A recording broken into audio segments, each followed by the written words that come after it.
Hey, this is Maggie. And this is James. And you're listening to Directors on Tap, the podcast where we sit down weekly to discuss film industry news, new favorites, and what we're watching. Today we're talking about how screenwriting works when you're in a pandemic.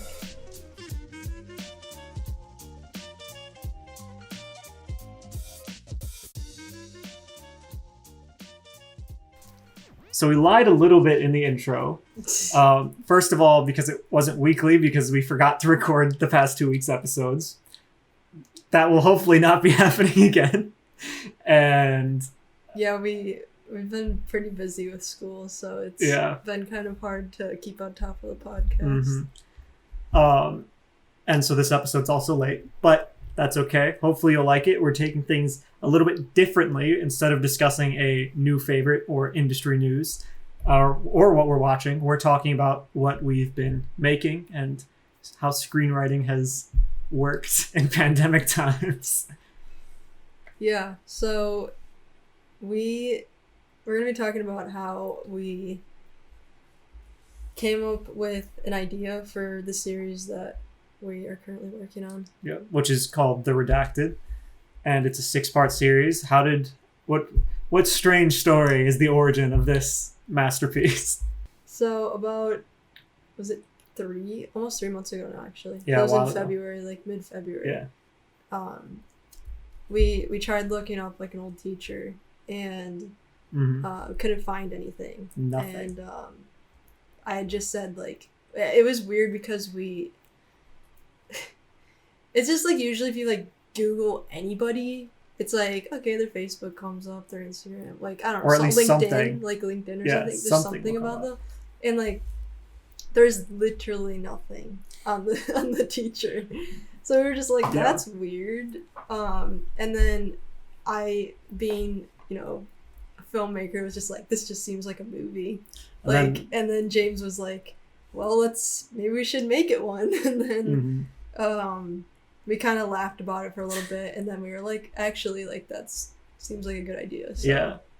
So a little summary of how this developed into a more coherent story as opposed to just that little germ of an idea. Our current short summary of what the story is goes: a young journalist uncovers the deadly dealings of a supposed financial company, disappearances, payoffs, and death threats. As the tangled web of secrecy becomes unraveled, she discovers that what they're dealing with is much more than just a cover-up operation. And it is much more. Lots of twists. Oh, yeah. And, and the characters are a ton of fun. I know we're a little biased on that because we're writing it, but genuinely, I usually don't write quote-unquote fun characters, but these characters are fun. Yeah. Like this seems like a much more fun script than I would write by myself, but writing with Mags. Think like initially I was thinking it'd be more like a lot more serious, but as we like kept writing dialogue, it became more like, what's the word? It's not necessarily tongue in cheek, but it's definitely it's not fun. Somber. Yeah, it's fun. It deals with serious topics in a fun way. The characters are very upbeat with each other, and it's a lot of like, I feel like it's a lot of like self-deprecating stuff too. Yeah, it is a lot of self-deprecating stuff, like jokes. Yeah, that they like make to each other as like best friends though. So it's like kind of but yeah. So after we came up with that idea, the initial idea, we like hopped on Zoom the next day, and I just like sat at my whiteboard, like this huge whiteboard that in the background still has all the notes on it, and we just hopped on Zoom and like threw up on the whiteboard basically, and just with all of our ideas, just basically wrote down everything that we could from like beginning to end. Like we had a huge outline of story ideas and alternatives, and we initially just named the characters Jack and Jill. The two main characters. Just like fill in names. Yeah. Just so we could like keep the ideas flowing, so we wouldn't have to worry about like character names. To give you guys an idea of how well the ideas were flowing during this, the call that we were on lasted over 9 hours. So we were just really excited to be working on something again, because I think just because of the pandemic, it's been like we haven't been working on a lot of stuff. So exactly. Like, we have an idea, let's work on it. Like So yeah, it was fun. It was so yeah, we ended up with like a rough outline of this like huge story. Very and large. then we had to like sort of like categorize it and make it more cohesive because it was kind of just all over the place. So we made a story clock, which is like if you imagine like basically a clock, and as the film goes, the hands go around the clock, but each tick represents a plot point. And so we were plotting out the plot of the film as a story clock, which is just like I described. Yeah. And as we were doing that, what did we realize, Max? So we realized that the climax of our story was at the midpoint. Yeah. Of the story clock. So we had to figure out how to add stuff to it. Yeah, how to rework it so that the climax point was actually at the end. Yeah. And so we redid the story clock, and I started writing after we came up with the updated story clock with the adjusted timeline, and so we cranked out about 3 episodes in 2 days. We were super hardcore, like ideas flowing. Yeah. And we expected to get this whole thing done. We were like, oh, we cranked out half of it in 2 days. We'll get it done by the end of the week. Yeah, like it'll be so easy. That didn't happen. That did not happen.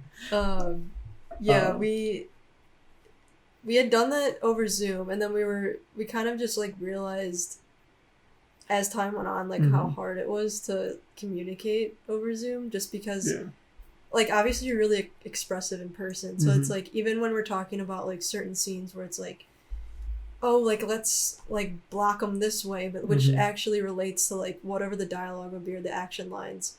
Like blocking, for you guys who don't know, is like where the actors are physically standing in relation to the set and the camera. Or just even like acting out stuff as the actual characters. So you can do it over Zoom with the video camera, but it's a lot more. It's much easier to communicate those kind of ideas when you're in the physical room together and you're like, oh, they could be standing here and here, or like this way. And and if I'm like, the video camera only shows so much, like it's like, I don't know, it's just different. And even then, most of the time when we're just writing, it's just an audio call because we're looking at the script screen on the computer screen rather than, so it's definitely, you can make it work on Zoom and Discord or whatever you're using, but it's definitely much more conducive and free flowing. I actually realized last night when we were writing that I actually took a video of myself. I'll probably put it up too, that because we want to get some like BTS stuff for when it's finished, but I noticed when I watched the video back that I was like pointing at the screen, like I kept like touching the screen as I was talking to you. So I was just like, even that, it's like I'm pointing to it, you can't see what I'm pointing to. Because like that's what we would do when we were in person and we had our crazy setup. So this will be an interesting visual for you guys. Well, I'm sure we'll have some footage of it at some point we could show you. We'll put it in there on your Snapchat or something. We've probably recorded it. I don't know what you're talking about. With the setup in my apartment when we were recording in person, we had like this makeshift table set up in front of my couch where we had 2 keyboards hooked up to my laptop and the laptop hooked up to the TV. So we have the script on the huge TV screen. Well, not huge, but huge for a computer screen. And I'm going to put that up there. Mags found a photo of it. And so we have our 2 keyboards and we're just typing on the screen, and it was a goofy setup, but it just felt, it was very writer's roomy, and we loved it. And it is motivating too, just to be like, it's like, that's the space where you're gonna work. Like when I'm sitting here, sometimes I'm like relaxing at my desk, so it's like you kind of like think of this space as like working and relaxing and doing other things. So it's like it like immediately puts you in a better mindset. So the way this would work would usually be that one of us would be typing, and the other one would just be like throwing out stream of conscious like story, or we would both be doing that, but only one of us would be typing. Usually, sometimes we'd both like be jumping back and forth on it, hence the 2 keyboards. But it would usually be like one of us would be really in the flow of it, and the other one would be like adjusting. We would get stuck. I mean, writing, sometimes you get stuck, but weirdly we wouldn't really get stuck on action. We would get stuck on like what they're gonna say, because I feel like action's like, there's only, I mean, obviously there's descriptive words that you can use rather than like really basic words, and those get the actions across better. But I feel like with dialogue, there's so much you can say with like so little. Yeah. So it's like, even if you want to, and it's so important for showing off the characters that they talk a certain way too. Yeah. They're just characters consistent. And then there's also, just like being realistic. Like I remember reading through the script a couple weeks ago, and I just like sent you a photo, and I was like, we're gonna have to like act this out at some point, because I feel like some of what we wrote was like, it seems forced and not realistic conversation. So like it might work on paper but not actually spoken. Yeah. So I think even that we'd have to do in person. Just acting the script out and doing an actual read through with everything.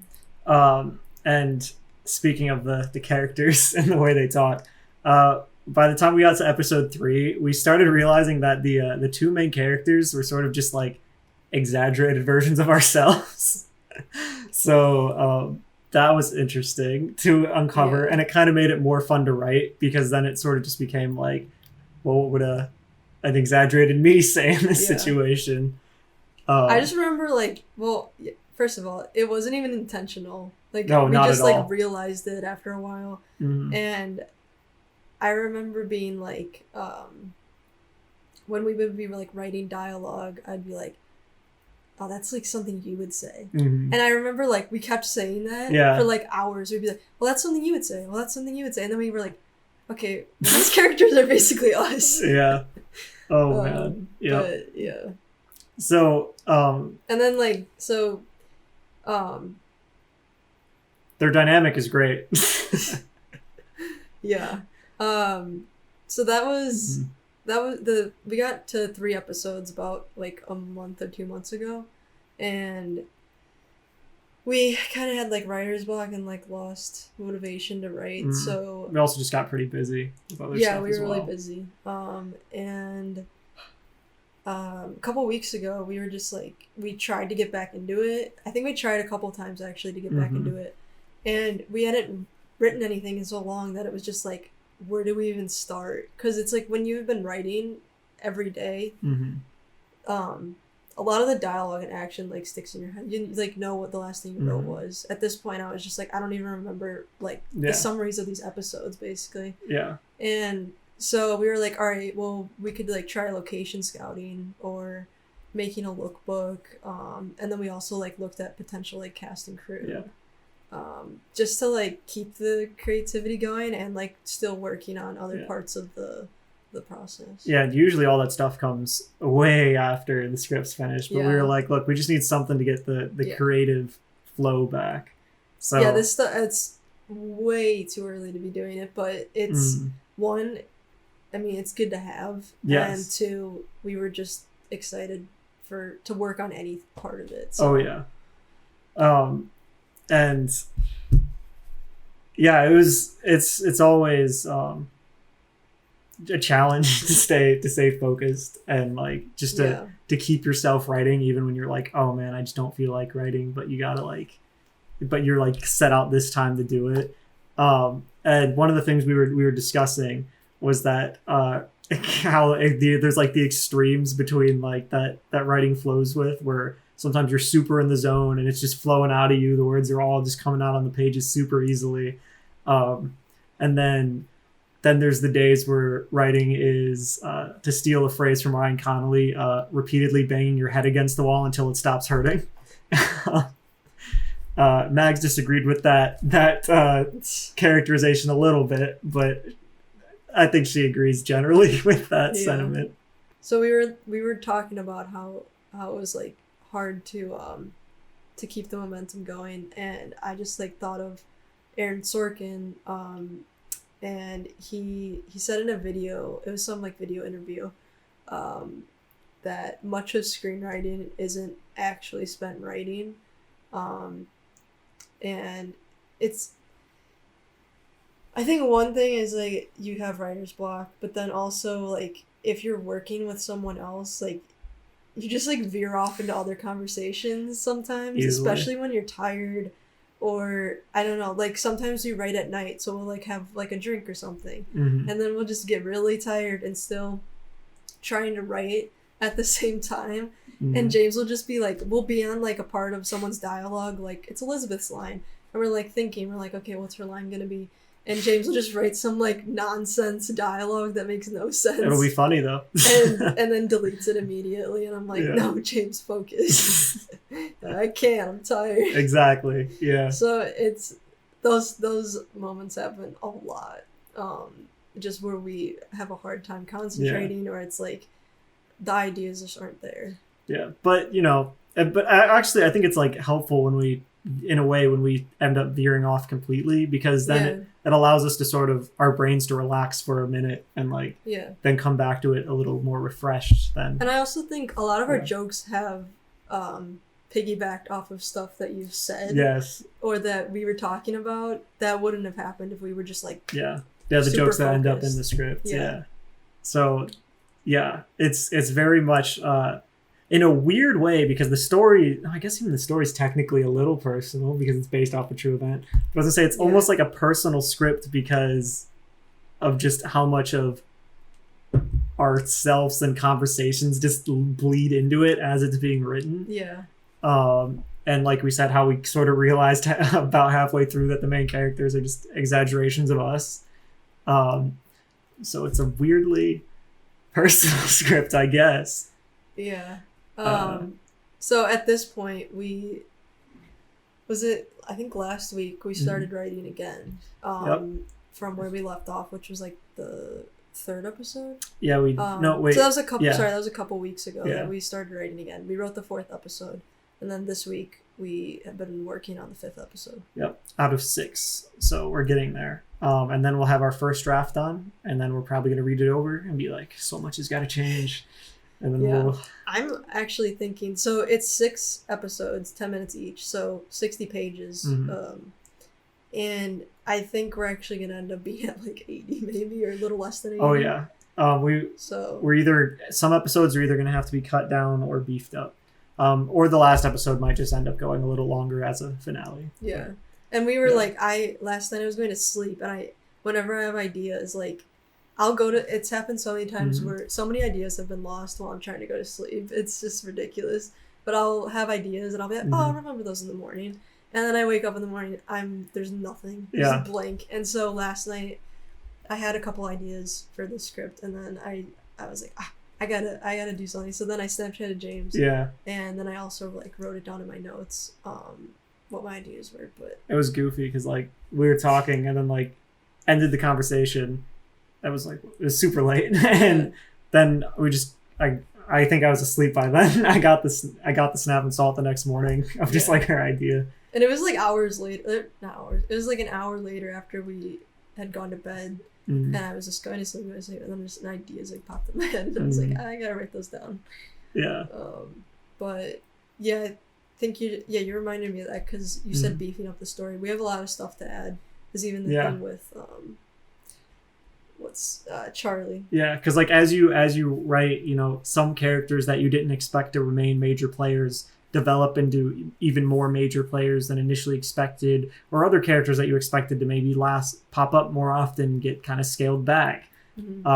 Or do you just end up setting up things about characters that you hadn't thought of when you were writing the earlier episodes. So that's why your first draft might be a little, not incoherent's the right word, but less polished and connected. It's missing some of the connective tissue and supports that will be in a more polished version of the script. Yeah. And I also think a lot of the characters, like, we'll be writing stuff and then we'll read through it again and we'll be like actually one of the things was about a character from last night, one of the ideas I had, because I was like, well, does he really have like big enough motivation? Yeah, motivation. Like, these characters need motivations, or it's like, why are they doing it? It's basically forced then if you're just writing that into the script that they do that. Like, why are they doing that? It has to be because of their their actual character, and then it also has to be like their intention and motivation. Yeah. So like last night I was just like, well, why is he, there's a part of the script where someone has to help some other our main characters with this big plan, and it's like, well, what's his motivation for helping them? Like, he can't just be like, yeah, I'll help you. Like, yeah, because as far as our main characters and other characters they're working with have a lot of information that provides motivation, and when we were going back over it, we were like, we never conveyed that this guy ever gets that information when he's helping them. So we gotta, that's like one of the things that when you go back and you're like, oh, right, we gotta set this up, because we didn't really expect, we expect him to have a big role again, but not that big of a role as he's come into. I also think it's fun when we we'll have this thing where we, this idea where it's like a circle back idea. So it's like, whenever we have these where it's like, oh, we can have a payoff later, or have this reoccur and come full circle. And when we have those ideas, it's usually like we can have this happen at this moment, and then it'll come back at the end. So those I feel like those are actually really fun when that happens, especially when was it? It was, well, one of them was from last night, actually, about the elevator thing. Oh yeah, where there was some dialogue where they mentioned a specific floor in this building has specific relevance, and we realized that there's a scene where they're in an elevator there, and we were like, oh, we should incorporate something about that floor, because in that scene they're not going to that floor. But we were like, this is the first time they have that opportunity. So we were like, we should definitely incorporate that in later drafts. So I also think it's interesting that, so I don't know, obviously there's a lot of screenwriter directors, but there's also just screenwriters, and I think when they're writing, not everyone, but when they're writing, they don't have the kind of visuals that a director has. So when we're writing, I know that, because James will actually ask for clarification about stuff, because I'll just immediately be thinking of visuals. I'm like, well, we can have a tracking shot going forward, and then it's gonna go here, and then it's gonna go there. And he's like, okay, but what about the action? And I'm like it's just how I think. I immediately see the visuals in my head. So it's fun that we both get to do that, because we're both directors. That you saying that as a farther illustration of that, it reminds me of when I was working on another school project last year, where we had to figure out how to, the project, we had to get an opening, and no one else on that in the group I was in was a director, and most of them were screenwriters. And so I was asking how do you guys want to open it? Should we open it like this? And they would tell me how they want to open it, but they would describe oh, the actor's going to be doing this, they're going to be feeling this way. I'm like, okay, but what transition? What's the camera going to be doing? What's all the are we opening with music? Director stuff. And it was just that so apparent, that divide where it's writers usually don't think of this because it's not their job to most of the time. But it's just having the director mindset definitely changes a lot in how you're conceiving of these things. Yeah, it also just makes me think about how we've both talked about how we knew that we wanted to be directors, because it's when we're thinking about oh, you could just be a screenwriter, and I'm pretty sure a few people have said that to me before, and I'm just I would be attached to the script. I could not let that go. I'd be like a baby. I could not let the script go. I already have visuals in my head, and it's no one else can do this. I'd be if I saw him change something, I'd be that's just wrong. Even now when I'm directing something and when I'm talking to the actors, and sometimes they'll want to change a shot or something, and it's just no. It's just no, it's there for a reason. And you're not rude about it when you say it, but you're just obviously you let them explore their own lines and stuff and how they want to do it, but it just comes down to the shots and stuff. Obviously that's so director stuff. And another thing is that you really know that you want to be a director when you're doing something other than directing on set. I always think of another project I was doing where I was just the DP, and it wouldn't have been too bad except the director was not directing. Like they would constantly, like, rather than giving directions to people, you know, hence the name director, they'd be like, how do you guys think this should go? I'm like, I don't know. You're supposed to tell me what you're looking for here. Like I was like constantly just asking like, what kind of shot, what tone are we going for? And they're like, what do you guys think? And like whenever that stuff would happen, I'd be like, I can't do this. I was like, it's bad. And like, yeah, I think it's easier when like for me at least, to not be directing if the director knows exactly what they want. Yeah. Because then it's sort of like, okay, I can step back in it. But if there's any room for me to direct when I'm not director totally, then it's like, you're like, no, I have to. Yeah. There's actually a few moments when we were in our cinema production class, and for one of the projects I was director, and that was great, but a few other things I wasn't. And just watching other people like be the DP or be like the director was like, I was just like, this is killing me. Like, yeah. No, you go. Keep going. Yeah. I don't know. I just feel like I'm always like analyzing. That sounds so weird because I'm not judging other people's creativity, but it's like I'm just a little bit. You're not judging them as people. Yeah, it's just like, oh, like no, that's not how it's done. Especially with, I guess this doesn't really have to do with directing, but even just like with DPs, like if someone is just like holding the camera a certain way that's clearly not right, or it's just like even like trying to do a certain shot, like, yeah, you mess up, like whatever, but it's just hard to watch when someo's doing it wrong. Yeah, like that, you specifically saying that in the same class, there was one where I think I was DP on it or something, where we were trying to just get this shot, and it was something like a shot of like these people sitting at a table or whatever, and I like, kept adjusting it because like this angle is not right, and I was like moving stuff, and they were like, I don't get it, it's not making a difference. I was like, it was making a huge difference. Oh, I just hit the table. I don't know if I might pick that up. Sorry, but yeah, but I would just like moving little things or just moving things out of frame or slightly in frame or lowering the camera by like half an inch, and they're like, what difference is this making? I'm like, it's making a huge difference, how guys. How can you even say that? It's like, are you kidding me? Or just like switching the focal length by just a tiny bit. Like I was adamant. I was like, this needs to be like, I was probably like 50 because I like 50, but they were like, what's the difference? I'm like, it's a difference. There's a difference. Yeah. Yeah. I also want to clarify that like there's the other hand where it's like, yeah, we're in school, like people are learning. It's not like, you know, not everyone was, you know, working on stuff before they went to college. And not everyone in that class was directors either. There was like screenwriters doing this, so it's like I don't begrudge a screenwriter for not knowing cinematography. Yeah. That's like not their job. But when it is your concentration, I mean, yeah, still like maybe you aren't experienced, but I don't know. I think it's just something inside of us that's just like killing me. Yeah. It's you die a little inside. But yeah, I think we're clearly both directors. Very much. Yeah. 100%. I know James is a better screenwriter, that's for sure. Oh, well, thank you, but I don't... action, yeah, I can't write I'm the descriptive words and stuff like the word. Yeah, I'm good at descriptive action. That's just because I think that's probably because I used to watch a ton of... What? Yeah.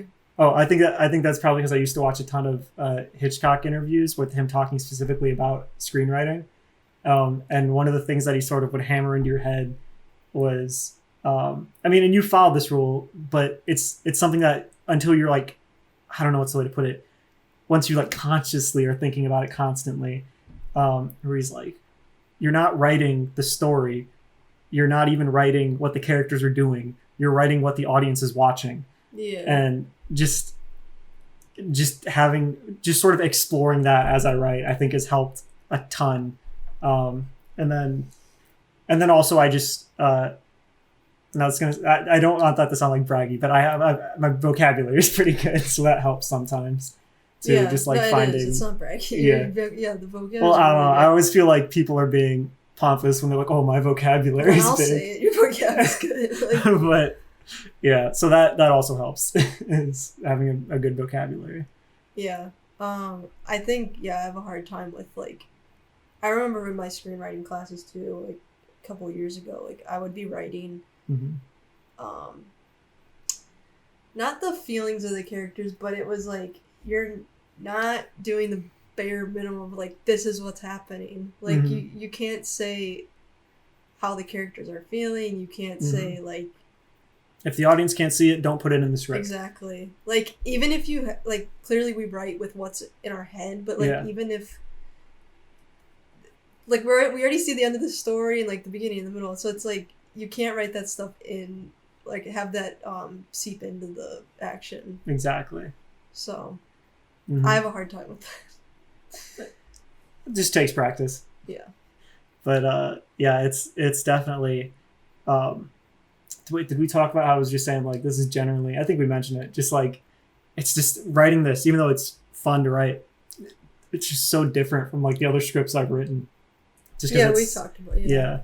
Well, we have, but like, we haven't said it yet. Oh, we haven't said it here, but yeah. Yeah, so no, you literally say that all the time. It's like, a lot of his stuff is like, my stuff tends to be usually very slow paced, very like low tone, serious or dark stuff. And this is a very fun script, even when it handles dark subjects. Yeah. I forgot to turn the fan off, by the way. Oh no. Well, if you guys hear a fan, sorry about that. Yeah, we'll put noise reduction on. But yeah, so most of my stuff is very, in its tones are very serious, gothic, almost. Sometimes with like a sci-fi tinge, which this has. Yeah, like thrillers, almost gothic. But I guess for reference, I very much like The Shining in 2001, and I think that comes through a lot in what I make. And this script is not that at all. I mean, there's the sci-fi part, but there's the sci-fi element. It's a lot of. I feel like it's got everything, to be honest. Yeah. Other than, I guess, like, not horror. Well, I feel like the final episode will dip its toe into that. Yeah. It's it's like, it's dramatic, it's comedic, it's got everything pretty much. It's like it's a very, it's like a lighthearted thriller. I feel like lighthearted's underselling like the drama of it, though. You know what I mean? It's the characters are lighthearted. The story itself isn't, I guess is the way to put it. Yeah. So these people they're not letting the weight of the world get to them. We'll put it that way. Yeah, they're not like down in the dumps and like, I don't know, just very like serious. And I don't know. They just, I feel like they're the type of people like to, like, when things are serious, when they're in serious situations, they like make jokes to, especially Connor, to make themselves feel better or feel more comfortable with the situation that they're in. So with Connor, Connor is one of our main characters, the one who's kind of an exaggerated version of me. Yeah, I was gonna say, like, when I was saying like, oh, serious situation and like jokes to make it like feel more comfortable, I was like, yeah, that's you. Yep. And then by saying something, like, there's a scene where they're going, the two main characters are going to meet with someone, and that character makes a joke like, oh, they're gonna come take us out like they took out the other person. Yeah. And then the character who's like Maggie goes like, don't say something stupid like that in front of them. And I was like, that's something you would say to me if I made a dumb joke like that. Yeah. Yeah. Yeah. There's definitely parts of conversations that would be, I don't know, I feel like they would happen in real life. Yeah. Us, like, yeah. So. Yeah, for sure. It's a good dynamic. Thanks for listening to our podcast, Directors on Tap. As always, you can check out our Instagram and Twitter pages to get behind the scenes content and stay up to date with the latest episodes. Join us next week for more film talk. Farewell.